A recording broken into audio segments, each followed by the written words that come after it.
Bonjour, frères et sœurs, amis, soyez les bienvenus à notre Église évangélique baptiste de Pointe-aux-Trembles.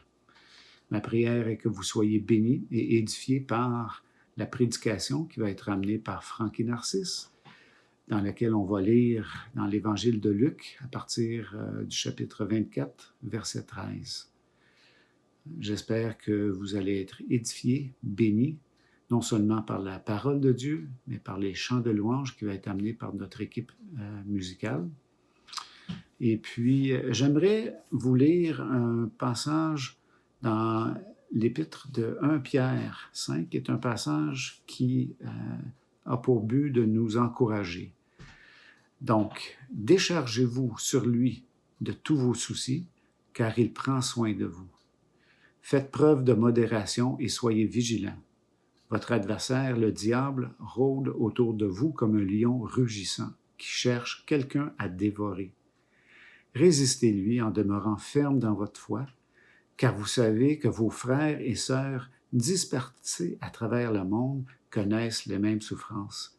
Aujourd'hui, nos frères, sœurs, amis, parents sont dispersés dans le monde et ils souffrent eux aussi de cette isolation, de cette pandémie. Pierre continue.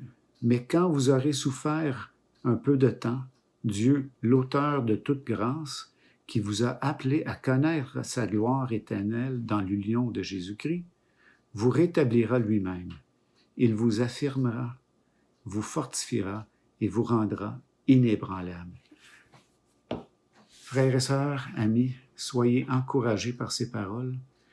Soyons encouragés par cette prédication que Francky va nous amener. Je vais prier, suite à quoi notre équipe de louange va vous entretenir dans des chants de louange. Éternel bon Père, toi qui es soucieux de nos soucis, soucieux Seigneur de nos besoins, de notre découragement, de nos craintes, de nos anxiétés, tu connais nos souffrances car toi-même tu es venu et tu as vécu comme nous.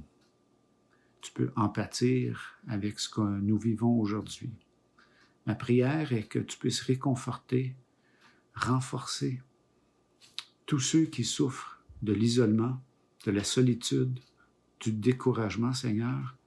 Sois avec eux d'une façon particulière aujourd'hui. Touche leur cœur par cette parole qui va être prêchée. Et Seigneur, que toutes ces choses puissent amener gloire à ton nom. Car toi seul es digne de louange, Jésus. C'est en ton nom que nous te prions. Amen. Donc, passez un bon temps dans la parole. Au revoir.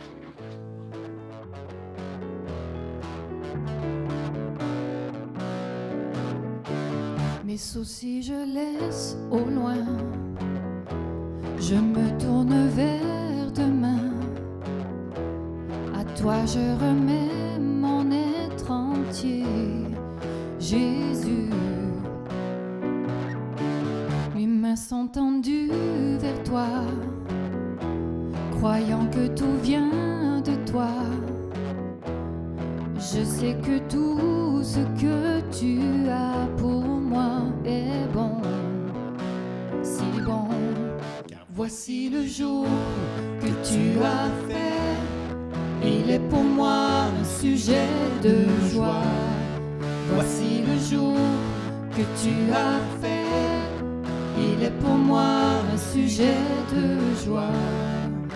Non, je n'aurai pas peur pour demain, mon espérance est en toi, car voici le jour.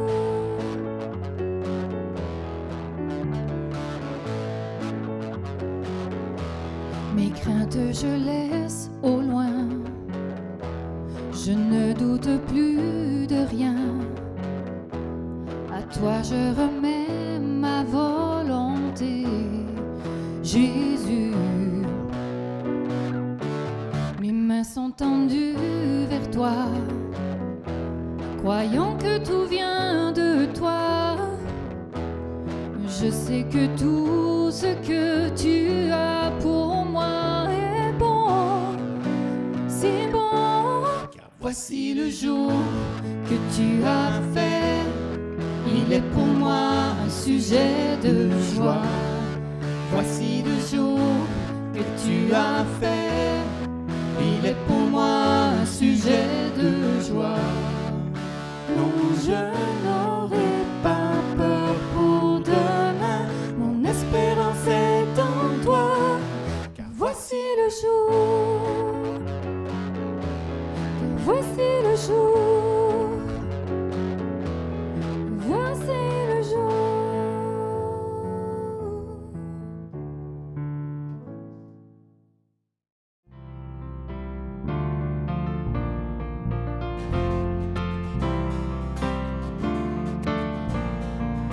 Louez Dieu pour sa grandeur, louez son amour, louez dans son sanctuaire, louez-le toujours.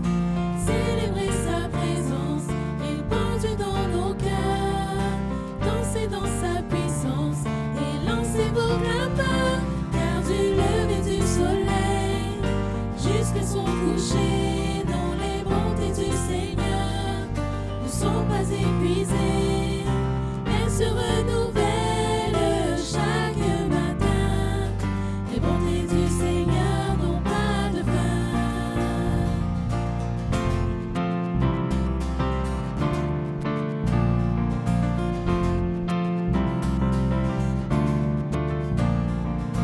Louez Dieu dans son saint lieu, louez dans les cieux, louez sa fidélité, louez à jamais.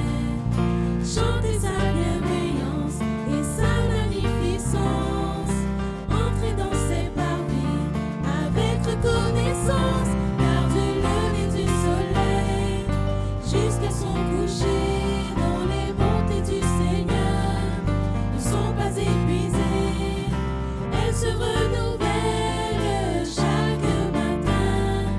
Les bontés du Seigneur n'ont pas de fin, car du lever du soleil jusqu'à son coucher, dans les bontés du Seigneur ne sont pas épuisées. Elles se renouvellent chaque matin. Les bontés du Seigneur n'ont pas de fin. Les bontés du Seigneur n'ont pas de fin. Les bontés du Seigneur n'ont pas de fin.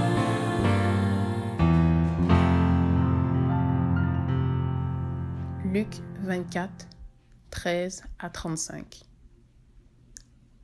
Et voici, ce même jour, 2 disciples allaient à un village nommé Emmaüs, éloigné de Jérusalem de 60 stades, et ils s'entretenaient de tout ce qui s'était passé. Pendant qu'ils parlaient et discutaient, Jésus s'approcha et fit route avec eux. Mais leurs yeux étaient empêchés de le reconnaître. Il leur dit: « De quoi vous entreteniez-vous en marchant pour que vous soyez tout tristes ?» L'un d'eux, nommé Cléopas, lui répondit: « Es-tu le seul qui, séjournant à Jérusalem, ne sache pas ce qui est arrivé ces jours-ci » ? « Quoi ?» leur dit-il.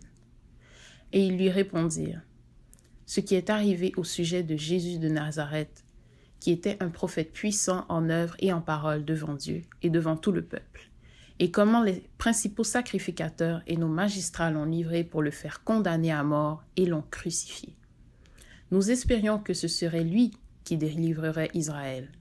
Mais avec tout cela, voici le 3e jour que ces choses se sont passées. Il est vrai que quelques femmes d'entre nous nous ont fort étonnés, s'étant rendues de grand matin au sépulcre et n'ayant pas trouvé son corps. Elles sont venues dire que des anges leur sont apparus et ont annoncé qu'il est vivant. Quelques-uns de ceux qui étaient avec nous sont allés au sépulcre et ils ont trouvé les choses comme les femmes l'avaient dit. Mais lui, ils ne l'ont point vu.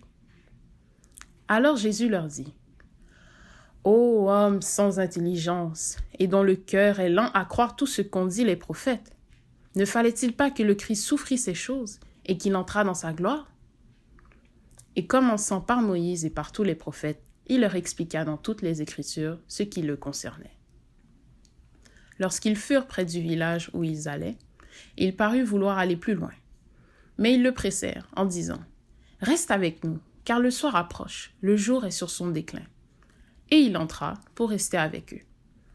Pendant qu'il était à table avec eux, il prit le pain, et après avoir rendu grâce, il le rompit et le leur donna. Alors les yeux s'ouvrirent, et ils le reconnurent, mais il disparut de devant eux. Et ils se dirent l'un à l'autre, « Notre cœur ne brûlait-il pas au-dedans de nous lorsqu'il nous parlait en chemin et nous expliquait les Écritures ?» Se levant à l'heure même, ils retournèrent à Jérusalem, et ils trouvèrent les 11 et ceux qui étaient avec eux assemblés, et disant, « Le Seigneur est réellement ressuscité. » Et il est apparu à Simon. Et ils racontèrent ce qui leur était arrivé en chemin, et comment il l'avait reconnu au moment où il rompit le pain. Que la grâce et la paix de Jésus-Christ soient sur chacun de vous, alors que nous nous mettons ensemble à l'écoute de sa bonne parole. La lecture de la parole de Dieu nous a été faite en Luc, chapitre 24, versets 13 à 32. Et la question que je pose aujourd'hui, c'est pourquoi êtes-vous découragé? Pourquoi êtes-vous découragé?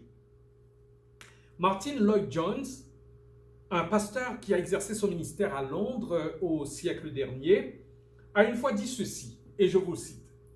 « Si l'on me demandait de donner mon avis sur la maladie la plus répandue dans l'Église aujourd'hui, je dirais que c'est le découragement. » Fin de citation. Je ne sais ce qu'il dirait aujourd'hui. Chose certaine, en ces temps de pandémie, si le découragement n'est pas la maladie la plus répandue, elle est certainement l'une des plus répandues. Nombreux sont ceux et celles qui vivent ces jours-ci sous un ciel ténébreux, orageux, portant lourdement des fardeaux qui semblent s'attacher à eux. Des fardeaux dont ils n'arrivent pas à se débarrasser. Certains peuvent même dire et peuvent même avoir l'impression que tous les problèmes se sont donné rendez-vous chez eux. Nous allons donc parler ce matin du découragement. Autant le découragement momentané, occasionnel, que le découragement établi comme norme, comme une forteresse, peut-être depuis plusieurs mois, plusieurs années, ou peut-être même plusieurs décennies. Nous avons lu en Luc chapitre 24, versets 13 à 32, l'histoire de 2 disciples de Jésus-Christ qui vivaient dans une ville appelée Emmaüs. Cette ville se situait à environ 11,7 km de Jérusalem. Ces 2 disciples dont Luc n'a pas révélé l'identité avaient vécu les événements de la fin de semaine pascale à Jérusalem et étaient en route pour rentrer chez eux. Nombreux devaient être sur les routes les pèlerins qui avaient été à fêter la Pâque à Jérusalem et qui faisaient route pour rentrer dans leurs demeures respectives.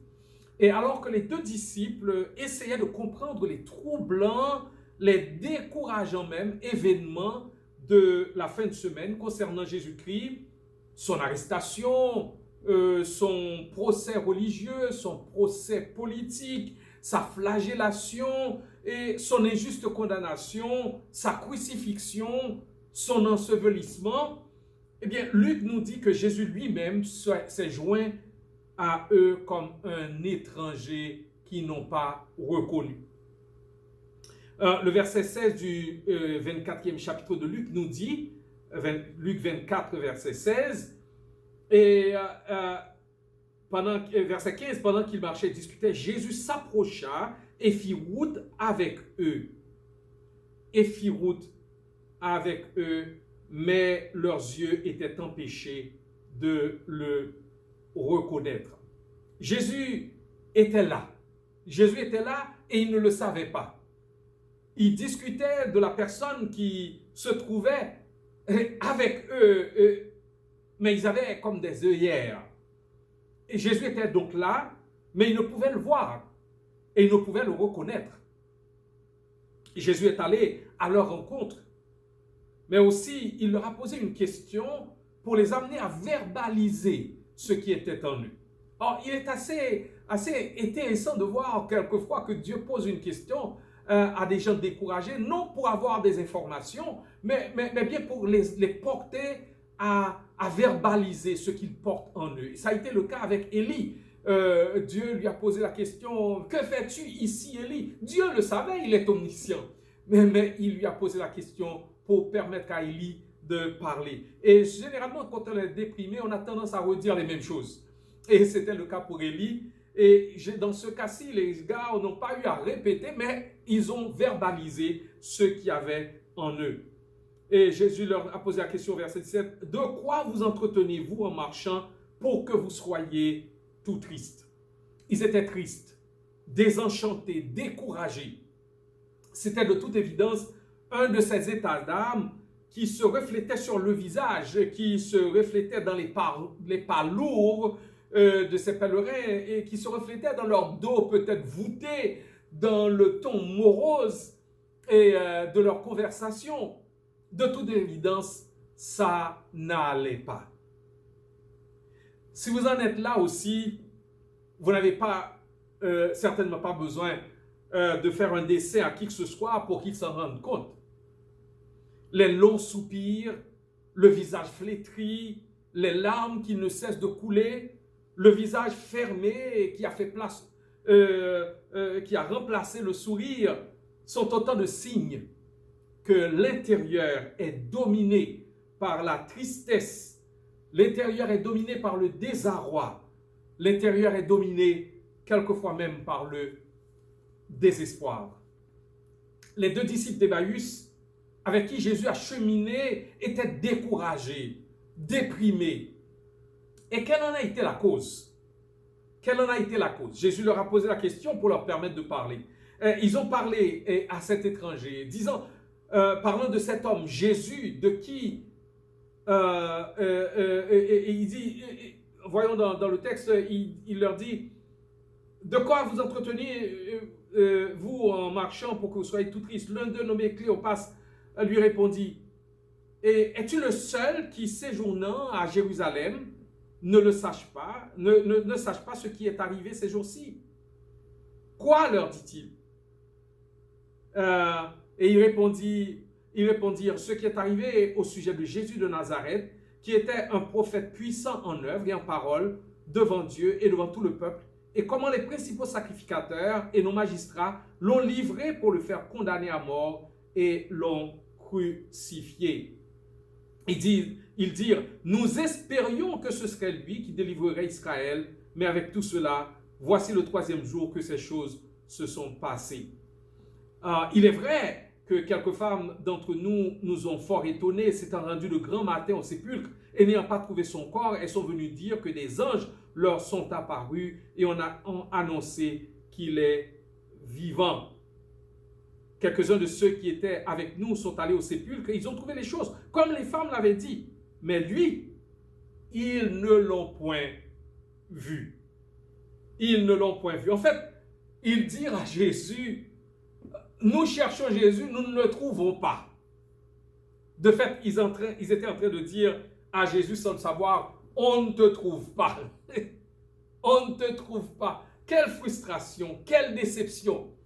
Ils ne savaient pas à qui ils parlaient. Le fameux joueur de basketball, Michael Jordan, s'est marié à Las Vegas dans une petite chapelle. Un garde dans la chapelle lui a dit, « Fils, tu es assez grand. As-tu déjà pensé à jouer au basketball? » As-tu déjà pensé à jouer au basketball? Il ne savait pas qui était Jordan. Il ne savait pas qu'il parlait à l'un des plus grands joueurs de l'histoire du basketball, si ce n'est le plus grand. Pourquoi les disciples n'ont pas reconnu Jésus? Bien, nous lisons verset 25. Jésus leur dit, ô homme sans intelligence et dont le cœur est lent à croire tout ce qu'ont dit les prophètes. Ne fallait-il pas que le Christ souffrit ces choses et qu'il entrât dans sa gloire?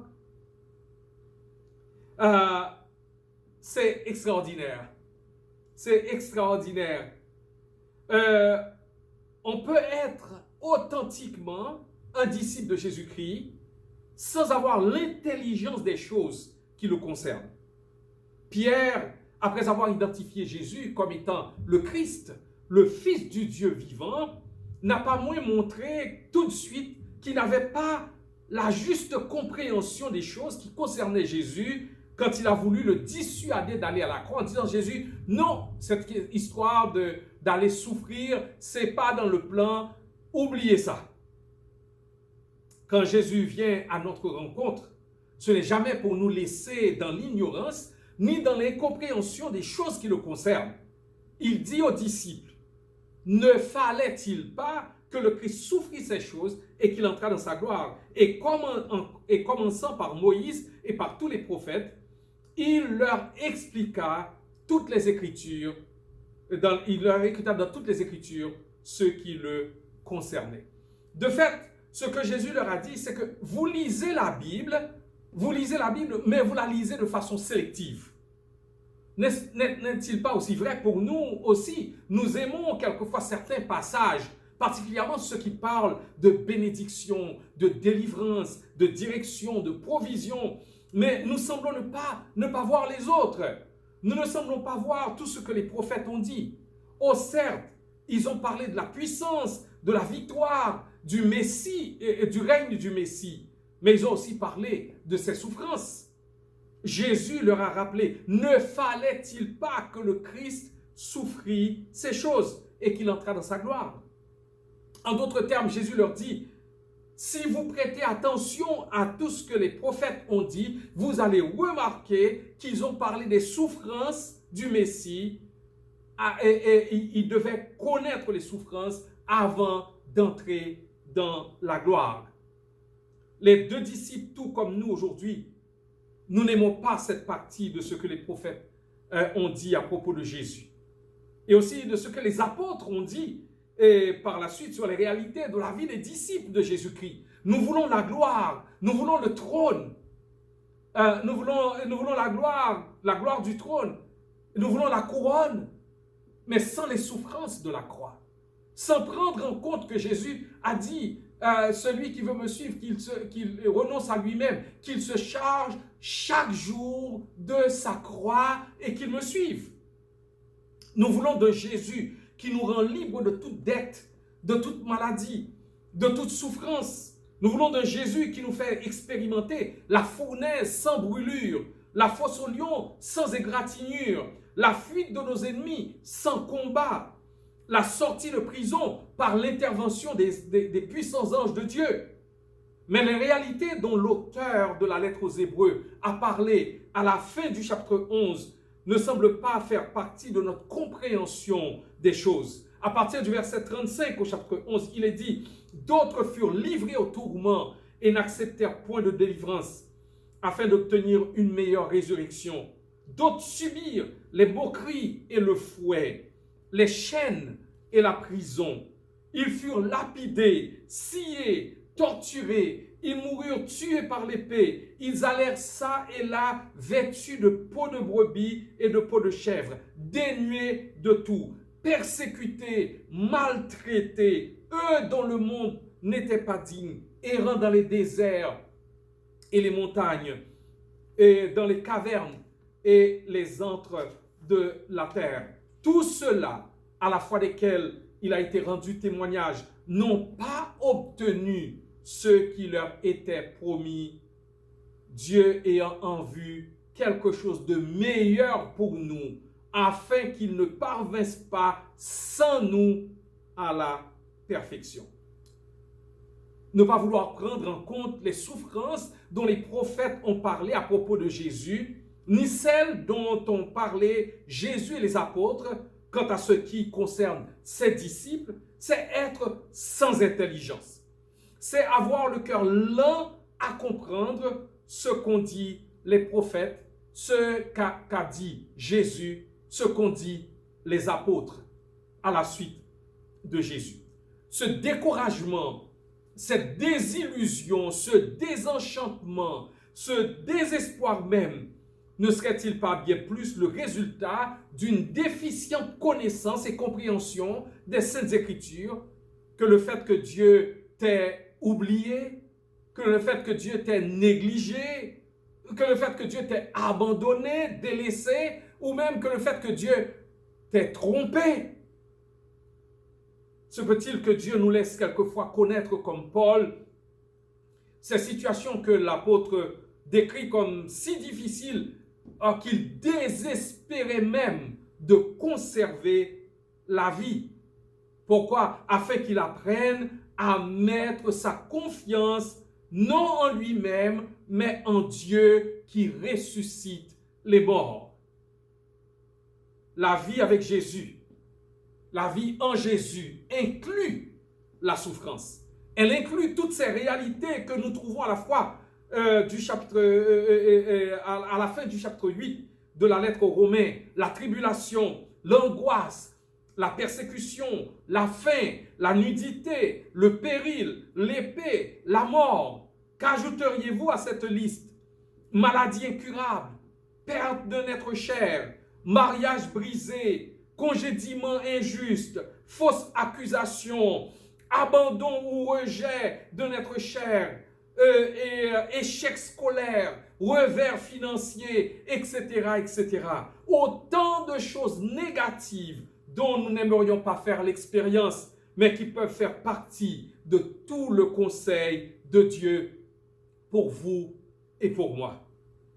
Les deux disciples avaient besoin d'une juste connaissance et compréhension de tout le conseil de Dieu. Alors Jésus fait pour eux ce qui leur était urgent et essentiel.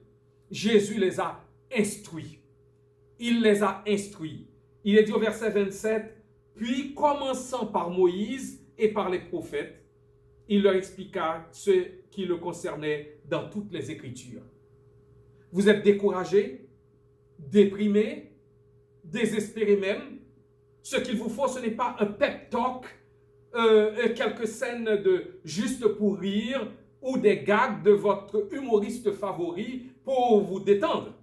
Ce qu'il vous faut urgemment, c'est connaître toute l'histoire. Vous vous concentrez peut-être sur une seule partie de l'histoire. Il vous faut connaître toute l'histoire. Les deux disciples avaient une vision partielle, tronquée de ce qui concernait le Messie. Jésus a pris l'Ancien Testament, il a pris Moïse, donc les 5 premiers livres de l'Ancien Testament, et les prophètes, et leur a donné le plus complet enseignement sur Jésus qu'aucun prédicateur ou enseignant n'ait jamais donné. La clé de la lecture et de l'étude de la Bible est de chercher Jésus. Cherchez Jésus. Jésus est présent dans l'Ancien Testament. Il est présent de la Genèse au livre de Malachie. Il est présent dans tout l'Ancien Testament. Il est comme caché. Il faut le chercher. Mais il est révélé dans le Nouveau Testament. Nous ne savons pas pendant combien de temps Jésus a marché avec les disciples. Et peu importe le temps de leur commun cheminement, les deux disciples ont eu la plus instructive marge d'études bibliques de l'histoire. La plus instructive marge d'études bibliques de l'histoire. Pas avec n'importe qui, mais avec Jésus lui-même. Jésus lui-même enseignant sur Jésus. Que j'aimerais donc avoir la transcription de cet enseignement et de Jésus. L'Esprit de Dieu veut que nous l'ayons par une soigneuse étude de l'Ancien Testament dont Jésus est la clé.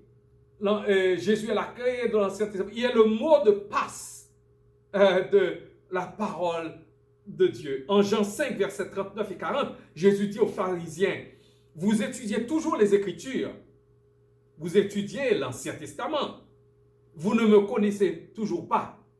En fait, si vous aviez vraiment compris ce que vous lisez, vous me connaîtriez. » C'est-à-dire qu'ils étudiaient l'Ancien Testament, mais ils ne connaissaient pas Jésus. Ils n'ont pas découvert qui est Jésus. Il est bon et bien d'étudier la Bible, mais l'accumulation d'informations sur Jésus n'égale cependant pas une expérience personnelle avec Jésus.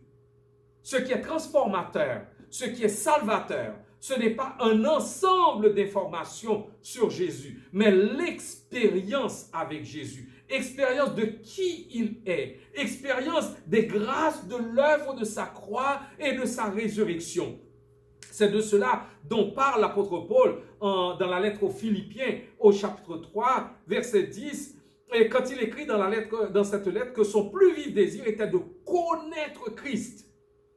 Et connaître Christ, connaître la puissance de sa résurrection, pas simplement ça, mais connaître aussi la communion de ses souffrances. Notez que ce que Paul dit embrasse à la fois la souffrance et la gloire, la couronne et la croix. Une fois arrivé, l'étranger semblait vouloir continuer. Les deux disciples l'ont invité à rester avec eux. Et ça semble nous rappeler ce qui est dit en Apocalypse chapitre 3, et voici je me tiens à la porte et je frappe. Si quelqu'un entend ma voix et ouvre la porte, j'entrerai chez lui, je souperai avec lui et lui avec moi. Et ils ont invité Jésus à rester. Et Jésus est resté avec eux. Et c'est là qu'il voulait être. Mais il ne voulait pas y être que s'il était invité.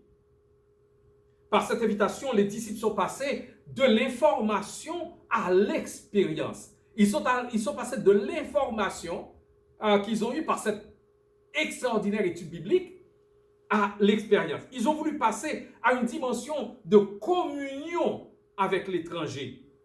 Et c'est dans cette expérience que leurs yeux vont s'ouvrir pour qu'ils découvrent avec émerveillement que l'étranger n'était nul autre que Jésus lui-même.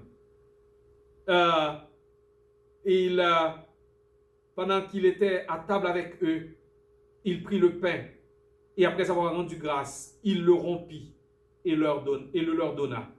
Alors, leurs yeux s'ouvrirent et ils le reconnurent, mais il disparut de devant eux. La solution au découragement des deux disciples était premièrement dans le fait de marcher avec Christ. Deuxièmement, dans le fait d'apprendre à voir Christ totalement, comme les prophètes en avaient parlé. Voir Jésus-Christ avec les souffrances de la croix, mais aussi avec la gloire de la résurrection. Mais troisièmement, ce qu'il fallait comme solution à leur découragement, c'est vivre une expérience avec Jésus-Christ ressuscité. Et c'est alors seulement que les écailles sont tombées de leurs yeux et il est dit, Jésus-Christ il disparut devant eux. Il disparut de devant eux. Concluons donc en examinant leur découragement. Ils se dirent alors les uns aux autres, notre cœur ne brûlait-il pas au-dedans de nous pendant qu'il nous parlait en chemin? Notre cœur ne brûlait-il pas au-dedans de nous pendant qu'il nous parlait en chemin? Vous ne pouvez pas avoir sa présence. Vous ne pouvez pas avoir la présence de Jésus-Christ sans les Écritures. Mais vous pouvez avoir les Écritures sans sa présence. Vous ne pouvez pas avoir sa présence sans les Écritures. Mais vous pouvez voir les Écritures et ne pas nécessairement avoir sa présence. Et quand ils ont eu les Écritures, ils ont eu sa présence. Nous avons besoin de l'Écriture. Nous avons besoin de la parole de Dieu. Parce que c'est cette parole qui ouvre l'intelligence, qui ouvre les yeux et qui nous permet de voir Christ, de découvrir qui est Christ.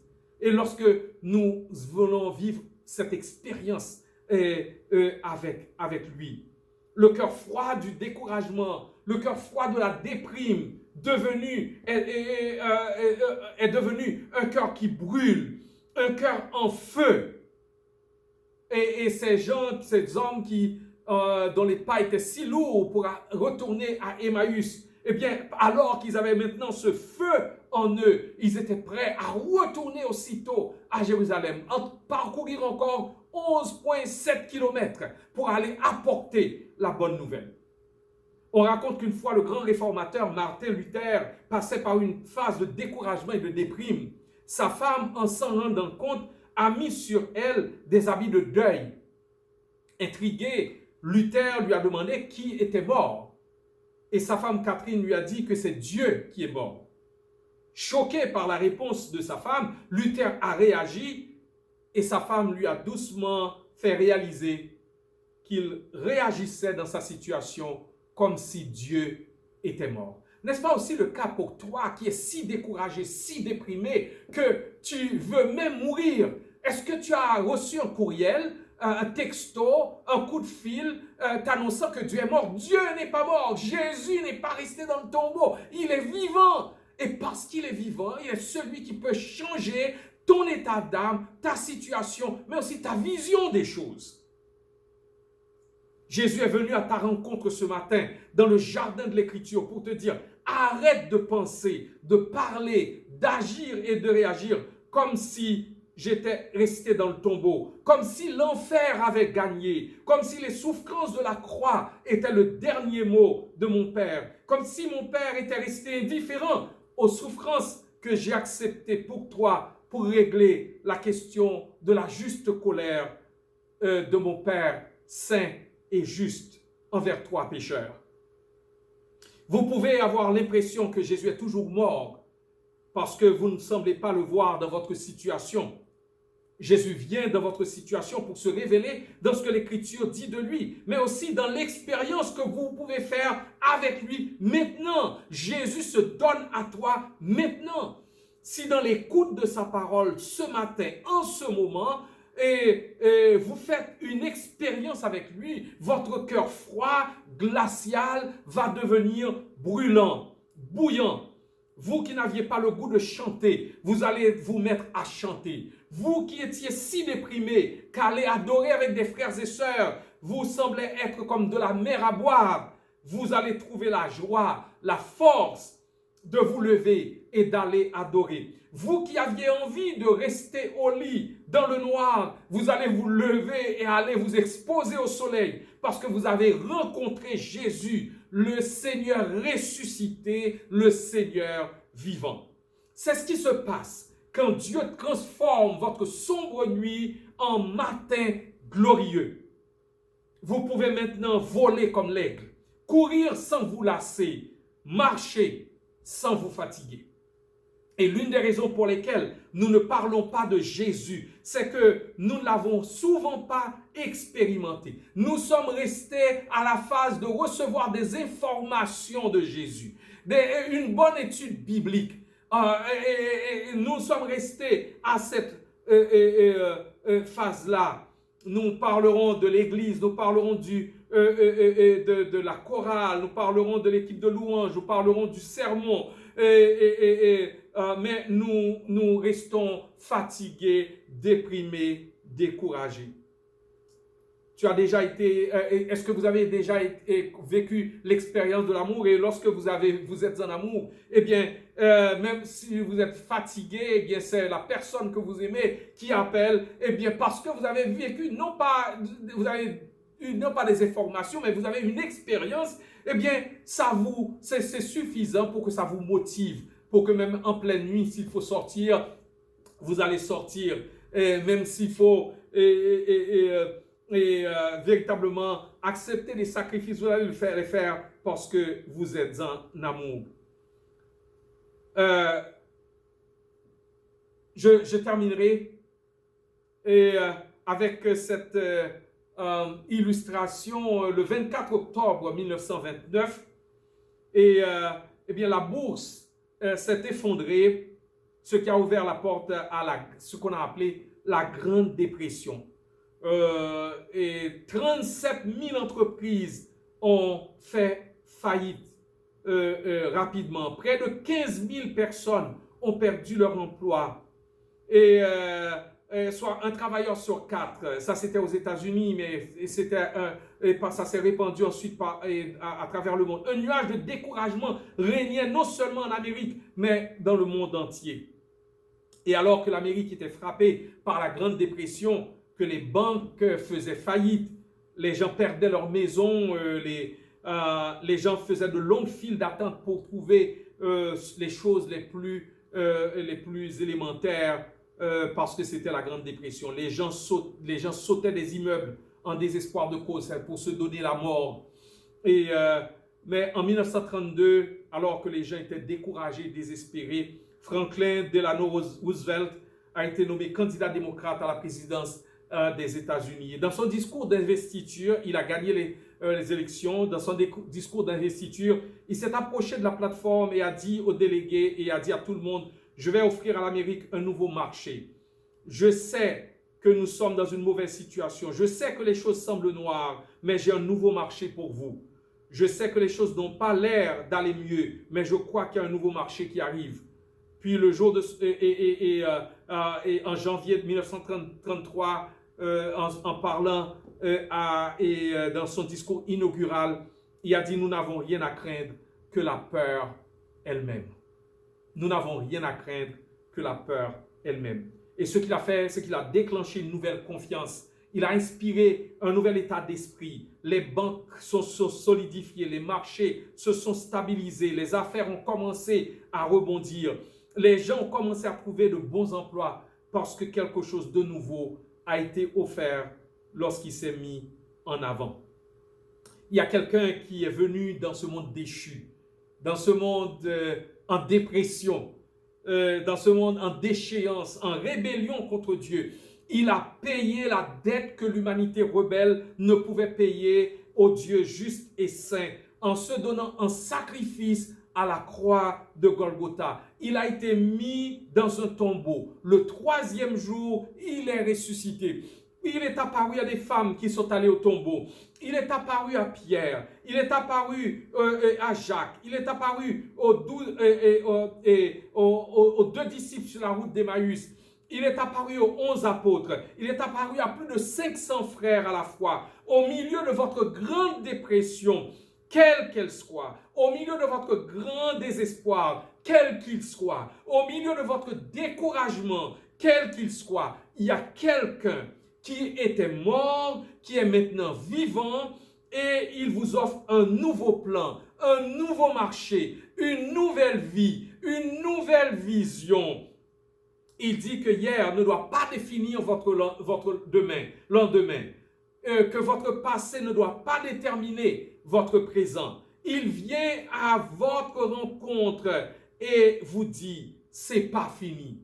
J'ai un nouveau marché pour vous. J'ai une nouvelle vie pour vous. J'ai un nouveau départ pour vous. Ça fait si longtemps que vous êtes resté accroupi dans cette position, dans le découragement, dans la déprime, dans le désespoir. Jésus, le ressuscité, vient dire, lève-toi, mets-toi sur tes pieds, recommence à vivre, recommence à rêver, recommence à aimer, recommence à servir.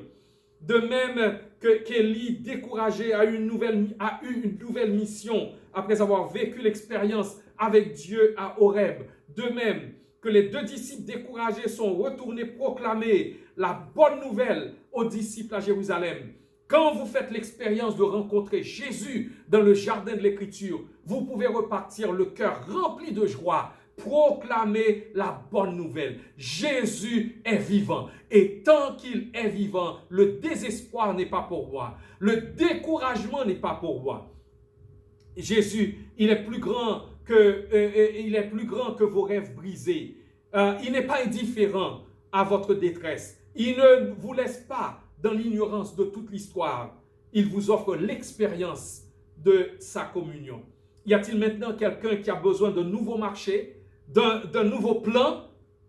Tout s'est effondré, tout espoir semble perdu, tous les rêves se sont envolés. Eh bien, comme proclamateur de la bonne nouvelle de l'Évangile, je suis ici pour vous dire que Jésus-Christ mort, ressuscité, vient à votre rencontre pour vous faire revivre, pour dissiper cet épais brouillard qui vous enveloppe depuis tant et tant de temps. Son nom est Jésus. Jésus. Il vient pour te consoler. Il guérit les cœurs brisés, soulage les opprimés. Il est toujours capable de délivrer. Prions Dieu. Père Céleste, nous te bénissons pour ta bonne parole. Tu ne nous laisses pas livrer aux affres du désespoir, aux affres du temps, de la dépression. Tu viens à notre rencontre comme tu es allé à la rencontre de ces deux disciples pour nous faire connaître toute l'histoire, pour nous faire découvrir toute la richesse de ce qui est dit à ton sujet, autant les souffrances que tu devais subir que la gloire qui allait suivre les souffrances. Nous te demandons pardon de ce que nous nous sommes concentrés seulement sur ce qui était négatif, ou nous avons choisi plutôt ce qui semblait nous exciter dans ta parole, oubliant tout ton conseil. Merci de nous avoir instruits, de nous avoir révélé qui est Jésus et de nous avoir montré qu'il est dans tout l'Ancien Testament comme il est dans tout le Nouveau Testament. Mon Père, nous venons en ce moment pour te supplier de faire le miracle du touchement de ces personnes découragées, qu'elles vivent une expérience réelle avec Jésus-Christ. Jésus-Christ vivant, Jésus-Christ ressuscité, et que plus rien ne soit pareil. Ce que peut-être les psychothérapeutes n'ont pas pu faire, et ce que les psychologues n'ont pas pu faire, ce que les psychanalystes n'ont pas pu faire, ce que les humoristes n'ont pas pu faire, ce que les consolateurs humains n'ont pas pu faire, nous savons que Jésus le fait par l'expérience qu'on peut vivre avec lui. Eh bien, Papa, accorde cette grâce à ces personnes qui sont dans ce cachot, dans cette prison de la dépression et du découragement depuis tant d'années. Ces personnes qui ne voient qui broient du noir. Ces personnes qui ne voient absolument rien devant leurs yeux que ce qui est négatif. Et qui ne pensent pas qu'il puisse y avoir un espoir pour eux. Père Céleste, amène-les à rencontrer Jésus, les rendant conscients de leur condition spirituelle et devant toi, et qu'ils puissent s'incliner devant toi, reconnaissant leurs péchés, reconnaissant leur misérable condition, reconnaissant leur rébellion, se détournant de leurs péchés, se repentant et plaçant leur confiance en Jésus-Christ, et qu'ils puissent vivre une expérience avec Jésus-Christ et que plus rien ne soit pareil. Père, nous savons que c'est une période assez difficile dans la vie de beaucoup de personnes, croyants et incroyants, et nous avons besoin que tu souffles, Père, sur tous ceux qui sont découragés, déprimés, afin qu'ils reprennent vie, qu'ils retrouvent des forces nouvelles et que réellement, Père, ils puissent faire ce que les disciples d'Emmaüs ont fait, se remettre sur leurs pieds et partir pour proclamer la bonne nouvelle. Nous prions au Père Céleste que ce matin, tu rencontres les malades de notre communauté, que tu les touches pour les guérir si telle est ta volonté, car nous savons que ton pouvoir n'est limité que par ton vouloir. Et si tu veux les guérir, tu peux. Et si tu veux aussi leur dire, ma grâce te suffit, donne-leur une pleine conviction sur la parole que tu leur donnes et que cette parole leur suffit et que cette parole leur permet de supporter cette épreuve qui dure.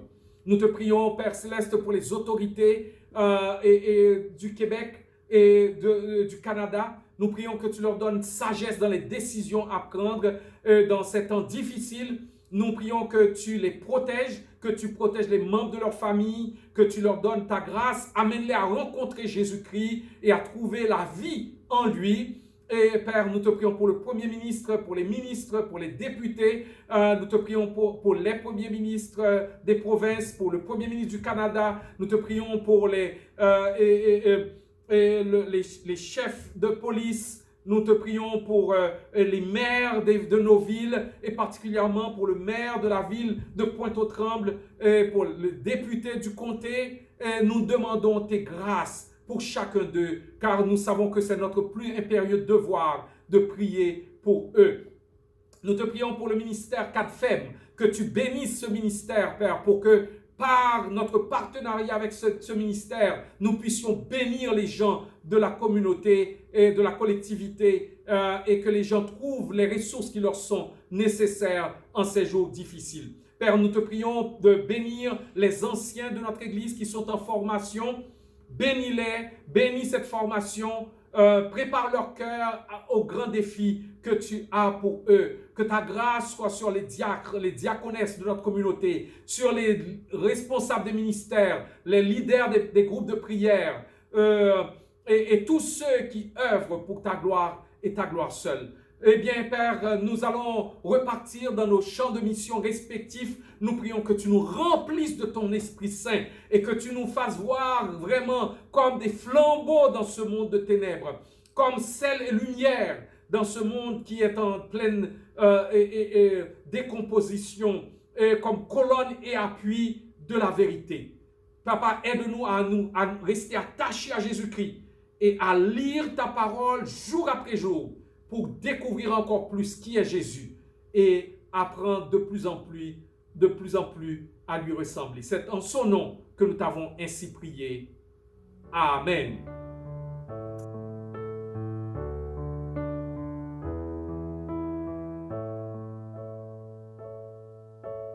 Homme de douleur, fils de Dieu, trahi par les siens, le fardeau de notre péché sur Jésus fut posé.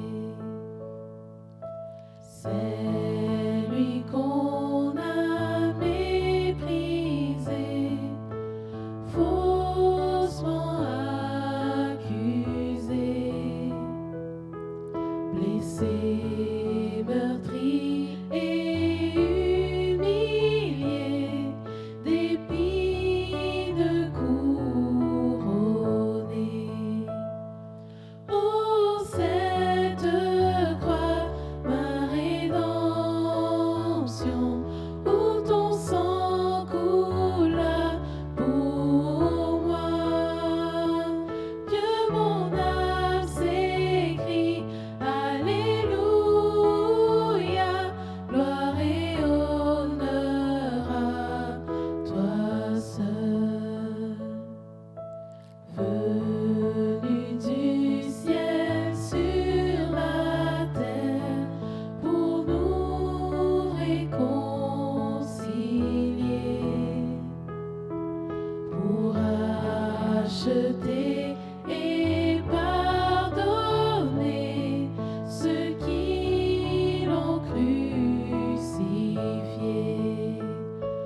Ô cette croix, ma rédemption, où ton sang coula pour moi, que mon âme s'écrie, Alléluia,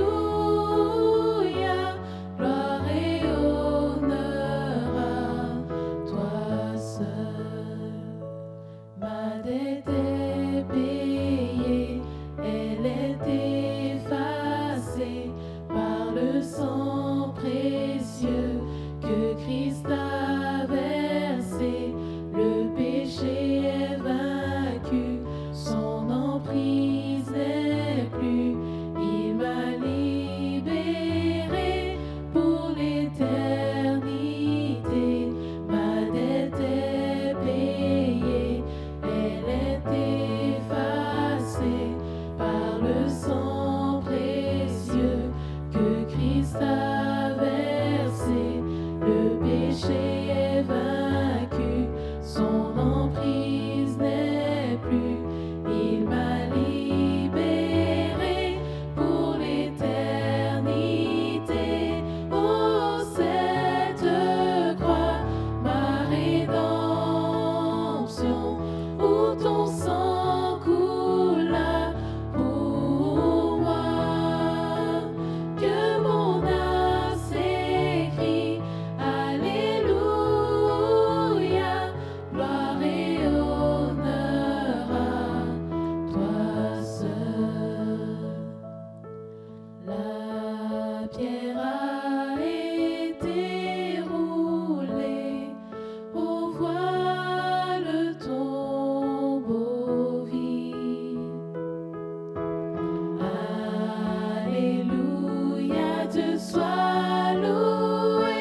suis-je pour que le roi des cieux m'ouvre ses bras?